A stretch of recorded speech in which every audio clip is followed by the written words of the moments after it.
This live speed test is currently clocking over 90 megabits per second. At this rate, 4K video streams instantly, and large files download in seconds without any bandwidth throttling. Most users rely on pre-made configuration files that expire or slow down after a few days. Instead of searching for new files every week, you are going to learn how to build and host your own custom server. You'll need 3 tools: HTTP Injector, a simple notepad for your data, and an active internet connection to finalize the initial server setup process. Open HTTP Injector and stop any active tunnels. Go to the settings and clear all current data. We need to start with a completely blank interface to avoid configuration conflicts. Building from a clean slate ensures that every routing rule we set is intentional.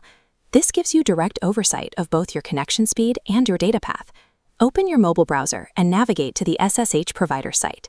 Open the menu, select Services, and choose SSH Tunnel from the list. Scroll through the available regions.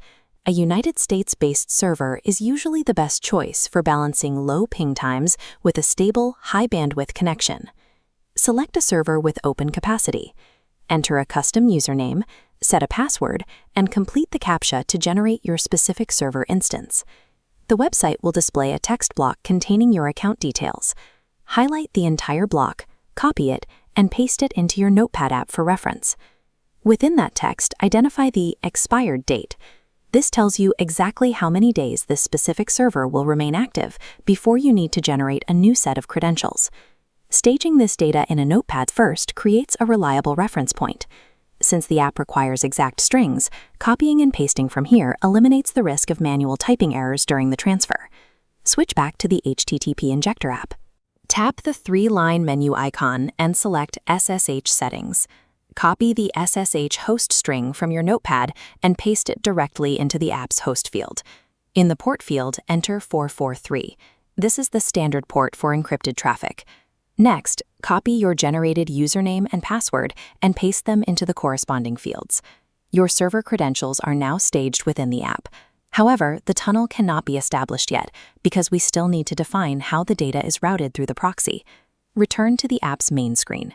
Tap on SSL/TLS and set the tunnel type to the TLS and SSL proxy operational mode.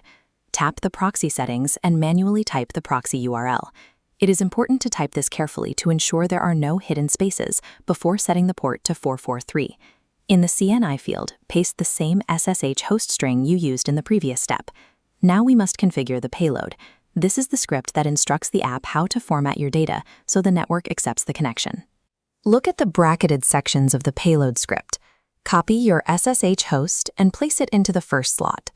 Now take your proxy host and insert it into the second slot. These variables must be in the correct order for the handshake to succeed. Confusing these 2 host strings or using the same one twice is the most common reason a custom connection fails to authenticate. Go back to the main screen and tap Start. This begins the initial request to a server. If the app hangs on connecting, toggle your phone's airplane mode on and off. This resets your local network interface and often resolves initial handshake delays. If the connection is still refused, you must perform a syntax audit.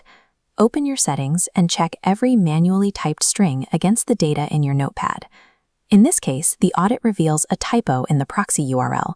There is a missing letter E. Correct the spelling, save the changes, and tap Start again. In network configuration, a single character determines whether a packet is routed or rejected. That one missing letter was the only barrier between a timed-out request and a successful tunnel. Check the app log.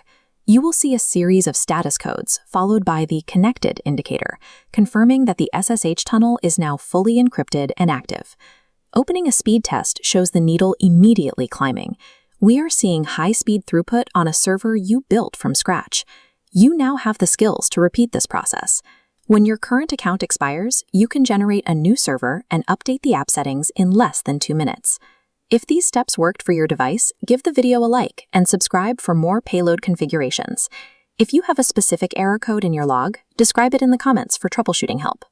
By learning to build the configuration yourself, you can now manage your own server access and troubleshoot your connection without relying on external files.